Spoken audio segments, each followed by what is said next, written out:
Labai labai įdomus ir aktualus, kodėl visi keliasi į Dubajų. Aktualus?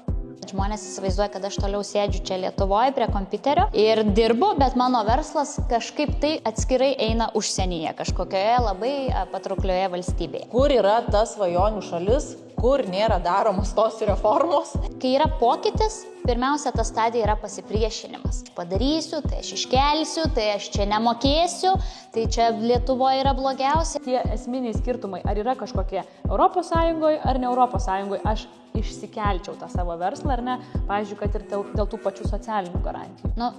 Mes galim daiktus perkelti iš vienos vietos į kitą, bet verslas, jisai nėra daiktas. Pavyzdžiui, Švedija turi, Vokietija turi bažnyčios mokestį.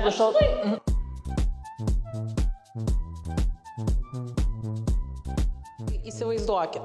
Yra asmuo, istorijos herojus šiandien, pavadinkime jį Jonu, jis yra programuotojas, dirba Lietuvoje su individualios veiklos pažyma, ir atitinkamai, kadangi yra programuotojas, tai kaip žinom, jie tikrai nemažai uždirba, tai jo pajamos taip maždaug metinės yra virš 100 000 eurų į metus. Ir artėja tie 26 metų mokesčių įvairiausi pakeitimai ir tas asmuo jau jį truputėlį ištinka isterija, panašiai taip kaip ir praeitoj laidoj su Darium šnekėjom, nes jau visus realiai savo veiklą vykdančius ar turinčius savo verslą ištinka jau tos isterijos, kas čia bus ir kokie bus tie mokesčiai. Ir manęs tas Jonas klausia, gal man vis tik reikėtų išsikelti tą savo veiklą į užsienį, nes girdėjau, kad ten žolė žalesnė ir mokesčiai mažesni ir vienu žodžiu viskas ten bus čiki-piki ir nereikės šitų didelių mokesčių mokėti Lietuvoje.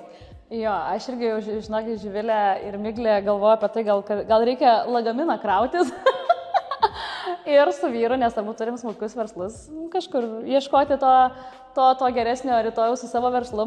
O jeigu iš tiesų, tai vis dažniau ir aš pati savo versle, su klientais bendraujant, išgirstu tai, kad planuoju kelti savo verslą į užsienį, dabar labai populiarus Dubajus, manau, apie jį pakalbėsim.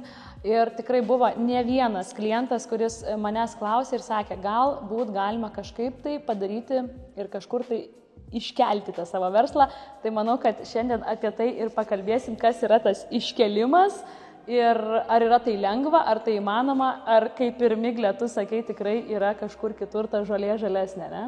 Tai aš iš tikrųjų irgi galiu paantrinti, nes ir iš savo tikrai ir klientų tarpo ir apskritai, kadangi sukuosi tarp tų verslų savo darbinėje aplinkoje, tai tikrai labai irgi vis tenka girdėti, tai reikia išsikelti, čia visi į Dubajų važiuoja, čia visi reklamuojasi, čia tikrai labai labai aktuali problema, manau, ne tik herojui Jonui, bet labai daug Lietuvos tiek veiklą vykdančių individualiai, tiek turinčių savo verslus asmenų. Taip, tai mes šiandien turim mūsų verslo isterijų tinklalaidėje viešnią Živilę Ereminienę, tarptautinių mokesčių ekspertę, kuri šiandien yra su mumis kartu ir pasidalins ir paneigs mitus, patvirtins tiesas, manau, apie šitus perkelimus, ar jie yra lengvi, ar jie įmanomi, ar čia yra tik tai, žinai, truputėlį persūdyta, kai tu to dar nepatyręs.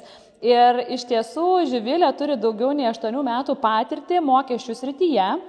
Karjerą pradėjo vienoje iš Big Four įmonių, turbūt Živilė pati plačiau pasisakys, kokioj paliekam intrigėlę. O dabar dirba Danske Bank Lietuvos filialė, kur koordinuoja tarptautinių mokesčių procesus ir projektus. Tai, Miglė, turim tikrai rimtą pašnekovę, ekspertę. Ir nieko nelaukiant, tiesiog Živilė, trumpai apie save. Aš labai atsiprašau, aš dar pristabdysiu, nes Živilės visi nuopelnai dar nesibaigė tavo išvardinimais. Aš irgi dar turiu šitą ką pasakyti. Tai Živilė dar taip pat šiemet apgynė magistro darbą globalių pajamų apmokestinimo tema. Greta darbinės veiklos Živilė taip pat vysto savo solo karjerą, tai padeda, kaip suprantu, fiziniam asmenim, ar ne? Jeigu gauna fiziniai asmenys pajamas iš įvairių šalių, tai padeda jiems deklaruoti ir suprasti, kokius tos mokesčius vis tik reikia mokėti ir kokių nereikia mokėti, kai yra gaunamos pajamos iš įvairiausių šalių. Dabar jau leisim Živilei pasisakyti. Tai ačiū labai iš tikrųjų už tokį pristatymą ir už tos nuopelnus. Šiaip smagu girdėti, kai viską į vieną vietą sudeda. Tai įmonė Big Four vadinamoje, kurioje aš pradėjau savo karjerą, tai yra PwC, dažnai rinkoje taip jinai vadinama. Tai ir jo karjerą aš toliau tęsiu banke, kurio Lietuvoje nėra, bet aš tikrai dirbu banke, nes čia yra Lietuvos filialas, tai yra paslaugų teikimo sektorius. Ir tas mano turbūt magistro darbas ir vainikavo tą mano patirtį, būtent užtvirtinant, kad tie finansai, pajamų apmokestinimas ir visa kita, tai yra mano arkliukas, su kuriuo aš toliau važiuoju, ir dėl to aš pradėjau tą savo solo karjerą ir tas noras padėti fiziniam asmenim, nebijoti tų mokesčių, nes mokesčiai jie, kaip pas dantų gydytoją reikia eiti, taip ir tų mokesčių reikia, tu jų neišvengsi ir jie eis kartu su tavimi, jeigu tu tik gauni tas pajamas. Bet dažnai tai kelia būtent isterijas ir ypatingai, kai mes išgirstam, kad ateina kažkokios tai reformos. Gal tada ir pakalbėkim apie tas visas isterijas, kurias dabar ištinka asmenys, kurie jau svarsto krautis lagaminus ir bėgti į užsienį. Tai pasidalink savo patirtimi, savo žiniomis, ar lengva išsikelti tą verslą į užsienį, nes visi vartoja tą išsikelti frazę. Ir aš dar labai irgi man įdomu paklausti, ar yra skirtumas, kokia yra veikla vykdoma, tarkim, ar aš programuotojas, ar aš nežinau, santechnikas, ar aš ten siuvėjas, ar ne? Tai ar yra skirtumas tame ir apskritai ar lengva išsikelti tą savo veiklą ar verslą į užsienį? Tai turbūt pirmiausia reikėtų pradėti nuo to, kad didžiulio skirtumo, kokia tu veikla užsiėmė, aš turiu omeny, kokia tavo ta profesija, ar tu statybininkas, ar tu ten, nežinau, vamzdžius remontuoji, tai nėra. Taip, tai gali turėti minimalios įtakos tam tikrose šalyse, bet vėlgi priklauso, kur jūs keliausit ir visa kita. Tai labiau prasideda visos linksmybės tada, kai tu pradedi suvokti, tai kur tu nori tą verslą iškelti. Ar tai bus ES valstybė, ar tai bus minėtasis Dubajus, ar iš esmės tu pats išsikelsi save, ar tu tik verslą iškelsi. Tai irgi čia yra svarbus momentas, nes Lietuvoje reikia atsiminti taip, kad, kaip ir Ieva minėjo, nėra tas momentas, susikroviau lagaminus, viskas, nutraukiau ryšius, išvažiavau. Dėja, jeigu jūs čia turėjote individualią veiklą, ar jūs turėjote mažąją bendriją, tai jas reikės arba nutraukti veiklas, arba uždaryti. Ką tai reiškia? Tai reiškia, kad reikės krūvą dokumentų pateikti, krūvą paaiškinimų, turėti daug ilgų diskusijų su inspekcijomis. Tai čia yra didžiulė administracinė našta. Kitas momentas yra, kad ne visada yra taip lengva išvažiuoti. Jeigu jūs pats fiziškai planuojate išvažiuoti, tai reiškia, keičiasi jūsų kasdienybė, keičiasi jūsų visas gyvenimo būdas ir visa kita. Tai iš esmės paimti taip ir iškelti, mes galim daiktus perkelti iš vienos vietos į kitą, bet verslas, jisai nėra daiktas. Jisai yra oficialiai registruotas, o dar kitas momentas, jeigu jūs turite darbuotojų, jūs turite ne apie save galvo, dar yra ir darbuotojai, kaip juos iškelsit, visus iškelinėsit, jiems ten butus nupirksit. Tai čia vėlgi mes išsikeliam tą tokią mintį, kad kai yra pokytis, pirmiausia, ta stadija yra pasipriešinimas. Ir per pasipriešinimo stadiją mes ir važiuojam dažniausiai su tokiom replikom. Tai aš padarysiu, tai aš iškelsiu, tai aš čia nemokėsiu, tai čia Lietuvoje yra blogiausia ir panašiai.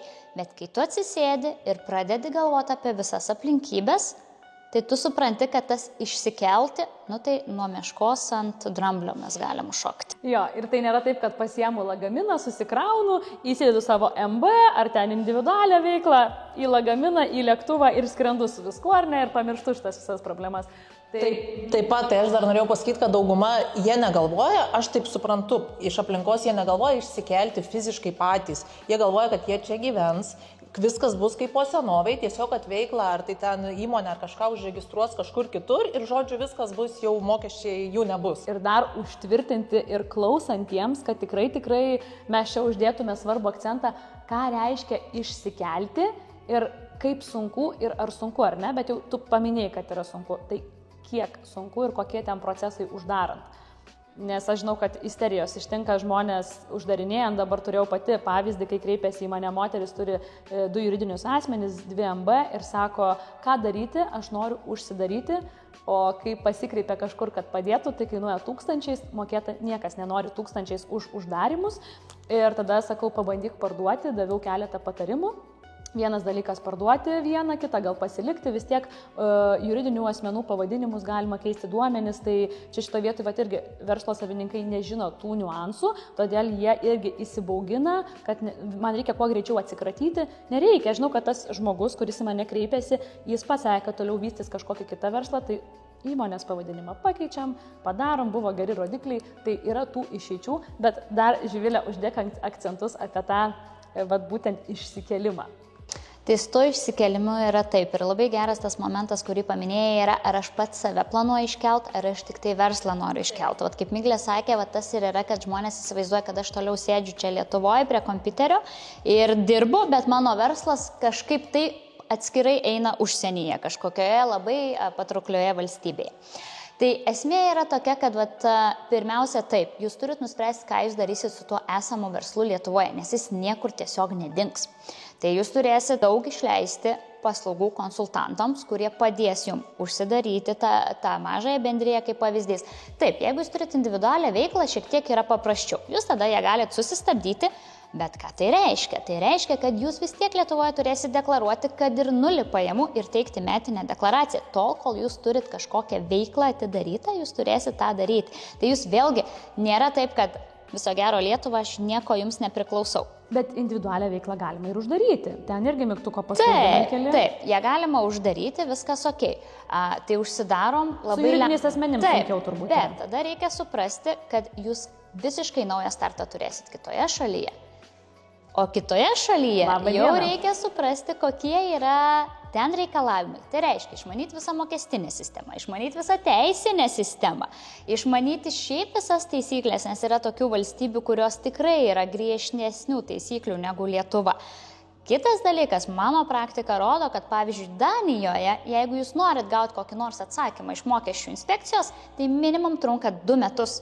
Tai reiškia, kad šiandien... Tu nesusimaišai ne 2 mėnesius? Tikrai taip. Ką tai reiškia, ką daro įmonės? Jos atsidaro, pradeda vykdyti veiklą, vykdo taip, kaip joms atrodo geriausia, po 2 metų gauna išaiškinimą, kad dėja, visiškai ne taip vykdėt, kaip reikalauja įstatymai, ir tada susimokat baudą ir dar viską persikoreguojat. Tai irgi mūsų Lietuvos mokesčių inspekcija ir apskritai inspekcijos yra pakankamai pažengusios. Pažiūrėkit, jos savo podcastus daro, šviečia visuomenę, ta prasme. Ir netgi kai tas visas pokytis artėja šviečia, dėja kitose šalyse, ypatingai Skandinavijos šalis ir visa kita, jie to neturi. Tai jūs visiškai viską turėsit nuo pradžių suprasti. Tada vėlgi, tas išsikėlimas, sakau, jeigu jūs įsivaizduojat, kad jūs iškelsit tik verslą, o pats liksit Lietuvoje, tai Lietuvoje jūs vis tiek turėsit visas prievolės, kaip, sakykime, fizinis asmuo, jeigu jūs gausit, kad ir iš įmonės savo pajamas, tai jūs vis tiek turėsit viską deklaruoti Lietuvoje, nes jūs busit laikomas rezidentu arba kitaip dažnai girdim nuo to nuolatinių Lietuvos gyventojų. Vadinasi, viską deklaruojat, taip, galbūt mokesčių ir nemokat. Bet čia irgi yra klausimas, nes jeigu jūs iškelsit, pavyzdžiui, savo verslą į valstybę, kurioje nėra kažkokio dvigubo apmokestinimo sutarties, Lietuva neturi, tai jūs Lietuvoje susimokėsit papildomai dar. Kitas yra niuansas, visi socialiniai draudimai ir visa kita. Tai yra krūva aspektų, kuriuos išsiaiškinti visų pirma jums reikės laiko. Tai taip nėra, kad 26 viso gero išvažiuoju, viską persikeliu, užsidarau. Kitas momentas, jums reikės pakankamai daug investicijų, kad tą išsiaiškinti, nes pats žmogus su užsienio mokesčių inspekcijom tikrai yra sudėtinga susikalbėti. Ta prasme, tu turi žinoti, kokius klausimus klausti ir tie atsakymai, kaip minėjau, jie nėra greitai gaunami. Tai reiškia, kad reikia tada įvertinti, ar tas keletos procentų pajamų mokesčio padidėjimas galbūt, ar jis tikrai yra vertas viso šito didelio pokyčio, nes tai yra kardinalus pokytis iš tikrųjų. Tai turbūt kyla klausimas, tai galbūt labai didelį verslą turint visai verta apsvarstyti ir apgalvoti, jeigu turi pažinčių ten, jeigu tavo šeimos verslas, vyras, pavyzdžiui, galbūt yra įsikėlęs tą patį, nežinau, į tą pačią Vokietiją, ar ten Prancūziją, ar ten Dubajų, ir jisai jau viską žino, daug metų sukasi, tada prisijungt man kaip žmonai ir ne antrai pusiai, visai galbūt ten yra lengva, jau kai yra apšildyta viskas ir viskas žinoma. Faktas, tai tada tu turi daugiau detalių, gali viską lengviau padaryti. Ir vėlgi, yra kita pusė. Didelis verslas. Dažniausiai dideliam versle dirba ne vienas fizinis asmuo.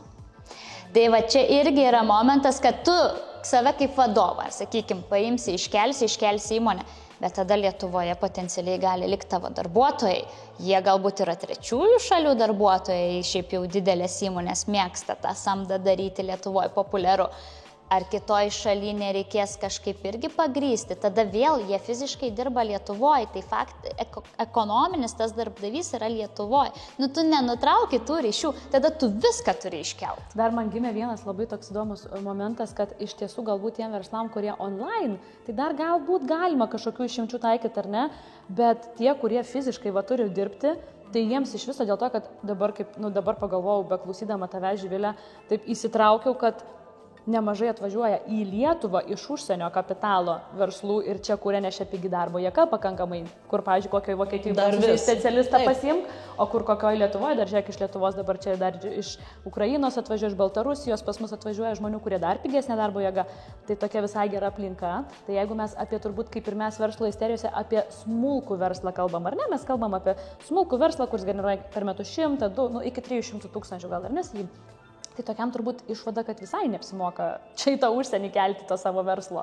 Arba labai priklauso nuo tos specifikos. Aš irgi iš karto tą patį pagalvojau, kad online turbūt lengviau, arba kai yra ne pagal darbo sutartį samdomi, o yra perkamos paslaugos, ar ne, tai gal tas modelis, žinai, toks jeigu naudojamas, gal tada toks galėtų svarstyti, kaip suprantu, ar ne? Tai tu, Miglė, ir pateikiai pavyzdį pradžioje būtent apie IT konsultantą, kuris ir dirba tiesiog klientai belenkur, jisai teikia paslaugas sėdėdamas fiziškai, tai ar jam sėdėti Lietuvoje, ar sėdėti kitur, jo paslaugos yra užsienyje. Taip, tada gal ir verta svarstyti ir išsikelti, bet jeigu yra fizinė veikla, ypatingai visas statybų sektorius, tai reikia įvertinti ir visą darbo jėgą. Kaip Ieva ir minėjo, Lietuvoje vis dar, nes jau šiaip brangsta stipriai, ta darbo jėga yra pigi pakankamai. Bet dar yra specialybių jo. Taip, dar yra specialybių, kur jinai yra pigi. Tai tada manau, kad reikia labai stipriai vertinti, ar brangiau nebus kitoje valstybėje. Nes vėlgi, mes kalbam, kad tenai šiai dienai yra gerai, bet nieks nežino, ar ten nepadarys kitais metais reformos. Kaip tik ir norėjau paklausti, kur yra ta svajonių šalis, kur nėra daromos tos reformos. Ir ar yra tokia? Ar yra tokia? Ir kitas klausimas, man labai įdomus ir aktualus, kodėl visi keliasi į Dubajų? Aktualus? Miglė svarsto apie išsikelimą? Svarsto, nes niekam nesako, jinai svarsto, aš garantuoju 100%. Tai esmė yra tokia, labai atsakant, svajonių šalis būtų ta, kur nėra iš viso mokesčių. Deja, mano praktikoje tokios valstybės, kur nieko nebūtų, nėra. Yra netgi tokių valstybių, kurios turi tokius mokesčius, kur mes net nesusimastom, pavyzdžiui, bažnyčios mokestį. Švedija turi, Vokietija turi bažnyčios mokestį. Verslui? Aš ir norėjau sustabdyti ir paklausti, ar verslas moka bažnyčios mokestį? Verslas vėlgi, pasižiūrėkime, jeigu aš esu self-employed, tai aš jau kaip ir esu solo verslininkas, tai aš kaip fizinis ir mokėsiu, būtent šitą bažnyčios mokestį. Tai jeigu aš viską iškelsiu, ten deklaruosiu pajamas, potencialiai atsiras ir visi šitie mokesčiai. Jeigu aš jau esu UABas, mažoji bendrija ar juridinis asmuo, nes vėlgi veiklos forma priklauso tenai, galbūt nesitaikys. Bet, dažniausiai kas kalba? Dažniausiai skaudžiausiai visą tą reformą šiaip išgyvena tie mažieji.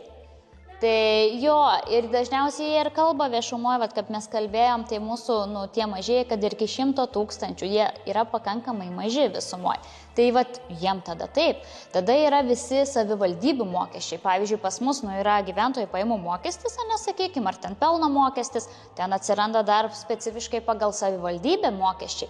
Tai vėlgi yra krūva niuansų, nes ką mes dažniausiai lyginam, atsakant Miglė į tavo klausimą, Dubajus. Kodėl Dubajus? Ten nėra gyventojų pajamų mokesčių.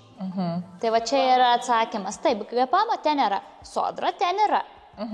Panaši labai kaip Lietuvoje, šiaip jau apie 20%. Tai sodra ten mes jau nesutaupysim. Bet nėra gyventojų pajamų mokesčio, tai mes jau sutaupom ten nuo 15 iki progresyviai, žodžiu. Tai, bet vėlgi, kaip ir sakiau, tu gali iškelti, tu ten nemokėsi GPM, bet tu viską Lietuvoje deklaruosi. Tada Lietuvoje turėsi prisirinkti iš Dubajaus krūvą dokumentų, krūvą paaiškinimų, kad tu ten tikrai moki mokesčius. Tiesiog ten yra lengvata taikoma kaip pavyzdys. Lietuvoje suteikti krūvą dokumentų, paaiškinti mokesčių inspekcijai, kodėl tu čia sėdi Lietuvoje ir tu ten gauni pajamas ir čia dar deklaruoji. Tai yra labai daug administracinių dalykų. Tai jeigu jau vykstat į Dubajų, tai vykit su viskuo, ta prasme. Gaukit ten rezidavimo statusą, čia pateikit Lietuvoje galutinai išvykstančioje deklaraciją, užsidarykit verslą, viską, ką turėt, va tada galbūt ir bus geriau. Bet vėlgi reikia įvertinti ten kitus niuansus, gyvenimo sąlygos, būstų kainos. Mes labai visą laiką žiūrim į vieną tik tai kažkokį gabaliuką, o ne visą visumą. Tai, pabėgti yra visada lengviausia.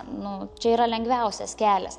Bet atsisėsti ir susistrateguoti, kas mano konkrečioje situacijoje, nes kiekviena situacija yra unikali. Aš visada klientams sakau, jie man sako, tu pasakyk, kaip reiktų daryti čia dabar visiems. Nėra. Kiekvienas turės daryti skirtingai, nes yra skirtingos situacijos. Tai va Dubajus, jisai fainas, nes tu iš tikrųjų paskaitai, o nėra gyventojų pajamų mokesčio, viskas, važiuoju, kelsiu verslą, bus labai pigu.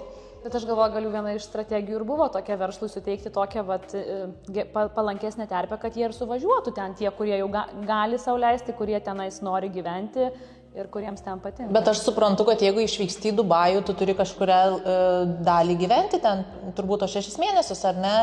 Kiek aš esu girdėjus, kad reikia leisti toj šaly 6 mėnesius, kad užsiskaitytų, kad ten tavo mokesčių rezidavimo vieta. Ir tada filmuoja, seka, jeigu nedaug dieve, būsi tik 5 mėnesius ir ten kokias 29 dienos, kas tada grėsia. Tai vėlgi, čia yra momentas taip. Tai pirmiausia, kad gautum tą rezidavimo statusą, tai turėtum išbūti tos minimum 6 mėnesius, turėti gyvenamąją vietą ir ten dar kiti niuansai. Bet, pavyzdžiui, jeigu tu iš Lietuvos išvažiuosi, nežinau, ne nuo metų pradžios, tai potencialiai vis tiek Lietuvoje dar turėsi už tuos metus susideklaruoti ir pajamas, ir pasiteikti visus dokumentus ir visą kitą.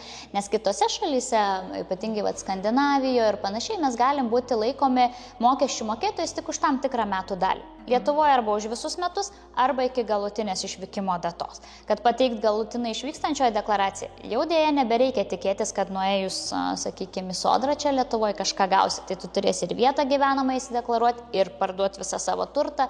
Jokių ryšių neturėti su Lietuva, kad pateikti tą deklaraciją ir nutraukti. Tai tie pereinamieji metai, jie bus labai sudėtingi, nes reikės ir ten visas atitikti visus reikalavimus, ir Lietuvoje dar krūvą dokumentų ir formų pasiteikti. Nežinau kaip tau, Miglė, bet man jau beklausant, ta prasme, galvoj spraginė ir jau galvoju, kad, žinai, nesiruoščiau. Nebenoriu. Bet žinok, jeigu ir norėtum, kol tu sugalvosi, kol tu ten tikrai, tai žinok, GPM-as manau, kad dings, nes ten tik dabar, kad pritraukti verslus padarė, o paskui sakys, va, kaip Lietuvoje, dabar 6 pelnas, paskui kitais metais pelno mokės 7, 8 ir taip, žinai, pabiški didins. Nuo Dubajaus pereikim prie ES ir iš tikrųjų galbūt tie esminiai skirtumai, ar yra kažkokie ES ar ne ES, aš išsikelčiau tą savo verslą, ar ne, pavyzdžiui, kad ir dėl tų pačių socialinių garantijų. Tai skirtumas tikrai yra, nes šiaip apskritai ta socialinis draudimas yra taip dažnai pamirštama žmonių, nes visi įsivaizduoja, jeigu jau man kažkas atsitiks, tai jau čia tą pirmąją pagalbą suteiks, kaip sakant, o jau paskui jau kaip bus. Tai iš tikrųjų yra didžiulis skirtumas, kur tu keliesi tą savo verslą. Sakykime, paimkim, dažniausiai lengviausiai suprasti yra per konkretų pavyzdį. Tas pats IT specialistas, kurį paminėjai Miglė pradžioje, kuris toliau, sakykime, sėdės Lietuvoje, bet pataps ten self-employed ar kažkokia kita forma, pradės gauti pajamas užsienyje. Jeigu jisai tą darys su valstybe, kuri yra ES arba su kuria Lietuva turi reguliavimą dėl socialinio draudimo, tai tuomet jam Lietuvoje reikės gauti A1 formą, galbūt net TAS1 formą ir panašiai, tam, kad toje kitoje šalyje jis nemokėtų dvigubai socialinio draudimo. Bet jeigu jo didžioji pajamų dalis bus gaunama iš ten, tai tada yra kitas klausimas, kad Lietuva gali sakyti, ne, tai tu sodros negali Lietuvoje mokėti. Todėl, kad tu pajamas iš ten gauni. Nesvarbu, kad tu čia fiziškai sėdi ir dirbi, bet ten yra tavo daugiau negu 25% pajamų. Vadinasi, tu ten tada turėsi mokėti sodrą ir iš ten gauti formas. Nes jeigu tau kažkas Lietuvoje nutiks, tai tu atvykęs į gydymo įstaigą net pirmos pagalbos gali negauti, jeigu tu neturi formų, neturi visko tvarkingai susideklaravęs ir panašiai. Jeigu jisai įsikels į šalį, su kuria yra ne ES ir nėra sutarčių, tai tada sodra dviejose šalyse. Dvigubas apmokestinimai. Taip, ar tikrai taip efektyvu paimti ir iškelti. Tai vat vėlgi reikia žiūrėti. Aš nežinau valstybių, tokių kaip Dubajus, kuris turi, sakykime, nulinį GPM, kad turėtų sodrą nulinį. Nėra šito. Tokios šalies apskritai pasaulyje, kad turi, ne pasaulyje, bet vakaruose ten. Sakykime, artimoji mūsų visoje Europoje ir panašiai, tai nėra, tai tu sodrą visur mokėsi ir tada mokėsi dvigubai. Vien dėl to, kad nežinai, kad iškėlė į valstybę, sakykime, su kuria nėra reglamentavę. Tas formas gauti, jas irgi nėra taip lengva, todėl kad inspekcijos, kurios analizuoja tos prašymus, jos būna pirmiausia turi tarpusavėje susitarti. Tarpusavėje susitarimas, aš kaip minėjau, inspekcijos Danijoje, jos gali 2 metus atsakinėti. Tai vėlgi, tu dirbsi, vykdysi veiklą, bet neaišku, tai kur tu iš tikrųjų socialiai draustas turi būti ir gerai, kol gerai. Bet jeigu įvyksta nelaimė, tada jau gėris dingsta. Tada viskas iš savo kišenės moka. Taip. Tai kaip suprantu, to didelio kažkokio skirtumo galimai net ir nėra. Ten ar Europos Sąjungoje, ar ne Europos Sąjungoje, ar ne? Yra, todėl kad Europos Sąjungoje tu gali išvengti dvigubo mokėjimo socialinio draudimo, tik reikės papildomų formų, o jeigu tai yra ne Europos Sąjunga, sakykime, tai tada jau tu net dvigubo mokėjimo neišvengsi ir mokėsi abiejose valstybėse. Nebent tu pilnai save iškelsi. Save iškelt tu gali, susikrauni lagaminą ir išsikeli, išvažiuoji, nutrauki visus ryšius su Lietuva, tada tu moki tenai toje valstybėje socialinį draudimą. O jeigu, Živilė, aš 6 mėnesius gyvenu Lietuvoje ir 6 mėnesius kažkoje trečioje šalyje, už ES ribų, tai kaip tada, kur aš turiu mokėti? Socialinį draudimą, tai vėlgi priklauso, socialinis draudimas skirtingai negu gyventojų pajamų mokestis gali būti skiriamas į tam tikrą metų dalį. Tai čia yra visiškai kiti reguliavimai. Socialiniam draudimui rezidavimo statusas neturi įtakos. Supratau. Jo, tai tu gali mokėti pusę metų vienoje šalyje, pusę metų kitoje šalyje. Tai čia su tuo viskas gerai. Labiau lankščiau žiūrima yra. Tai turbūt metas reziumuoti ir uždėti akcentus apie tai, apie ką pakalbėjom šiandieną.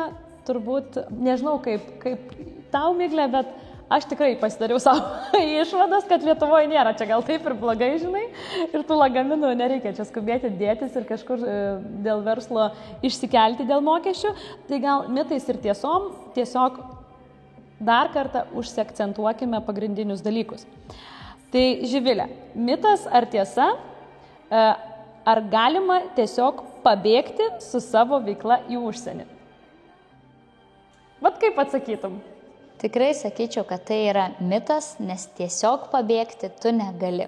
Tiesiog tu gali pagalvoti, kas tavęs laukia ir kai įsivertinsi, kas tavęs laukia, visa administracinė našta, kiek tau reikės papildomų išlaidų visiems konsultantam, kad suprasti kitos šalies mokestinės sistemas, reikalavimus teisinius ir visa kita, tik tada tu gali galvoti apie kažkokį pabėgimą.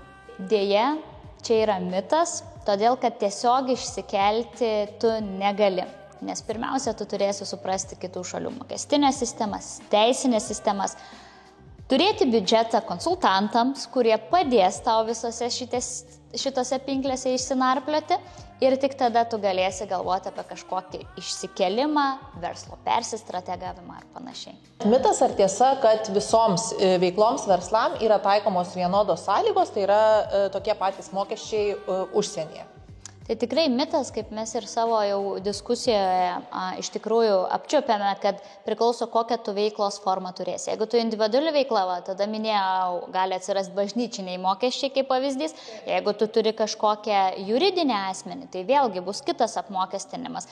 Pas mus Lietuvoje irgi tas pats yragi skiriasi, kaip mes apmokestiname tuos, kurie turi individualią veiklą ir tie, kurie turi įmonės. Tai lygiai tas pats ir kitoje valstybėje.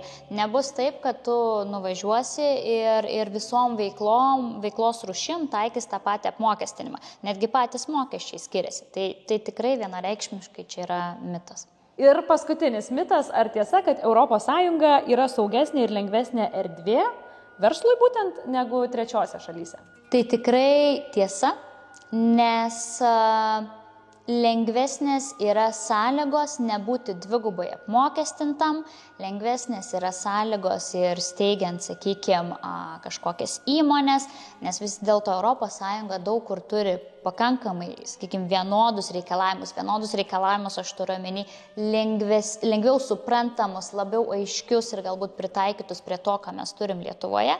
Tai čia yra tiesa ir ES jau Jeigu labai jau norit iškeltą savo verslą, padarę visus tos namų darbus, apie ką mes pakalbėjom, tai tada nukelkit bent jau ES ribose. Svarbiausia mums visiems atsiminti, kad tas žodis, ta frazė išsikelti, tai nėra paimti, įsidėti savo MB, UAB individualią veiklą į lagaminą ir išsivežti ir sakyti, viskas, aš jau čia nubrėžiau ribas, atsiribojau, jau nieko nebežiūrėjau. Ne tai, kad išsivežti, bet įdėti lagaminą į lėktuvą pačiam lik Lietuvoje, žinai. Jo, ir tas variantas. Kaip Živilė pačioje pradžioje ir minėjai, kad turbūt tie pokyčiai visą laiką duoda tokį efektą, kad žmonės verslus ištinka verslo isterijos, panika. Ir pirmas tas yra, pirmoji ta reakcija yra, reikia kažkur bėgti, kad manęs šitie pokyčiai nepaliestų. Tai tikrai labai džiugu, kad atvykai šiandien čia ir kad galėjom pasikalbėti būtent šitą temą ir įvesti daugiau aiškumo. Tai tik ką noriu akcentuoti, kad mes šitą laidą nenorim parodyti, kad nereikia išvykti į užsienį ir vykdyti veiklos užsienį, ar ne? Mes tiesiog norim akcentuoti turbūt tą svarbiausią dalyką, kad reikia labai domėtis, kur išvažiuoti, kokia yra jūsų veikla, kokią jūs ten veiklą vykdysite, kokią formą, ta prasme, kokie ten yra bažnyčios, savivaldybių ir taip toliau mokesčiai. Nes turbūt kitaip, jeigu nepasidomi, kur tu vyksti, kokie yra tie mokesčiai ir panašiai, ir kaip dar sąveikauja su Lietuvos mokesčių sistema, tai galima gauti nuo to pabėgimo ne išsigelbėjimą, o kaip tik dvigubą apmokestį. Tikrai taip.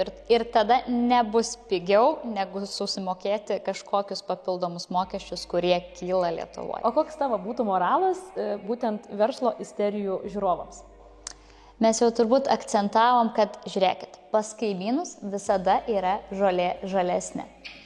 Tai reiškia, kad mums pirmiausia reikia suprasti, kokias trąšas jie deda, kaip jie laisto, kaip jie prižiūri tą žolę, o tada mes jau galime eiti pas juos ir ieškoti irgi tų variantų, kaip mums optimizuoti savo verslo visus mokesčius, sąnaudas ir panašiai. O gal jie nenorės pasakyti, kokios tos trąšos ir taip toliau. Reziumuojant, turbūt norėtųsi padėkoti už tai, kad tu šiandien atvykai, kad tu uždėjai akcentus ir mūsų su Migle turbūt galvose labai labai aiškius ir kad mes savo klientam, kurie kreipsis ir klaus mūsų, galėtume irgi taip drąsiau pasakyti, užtikrinčiau pasakyti.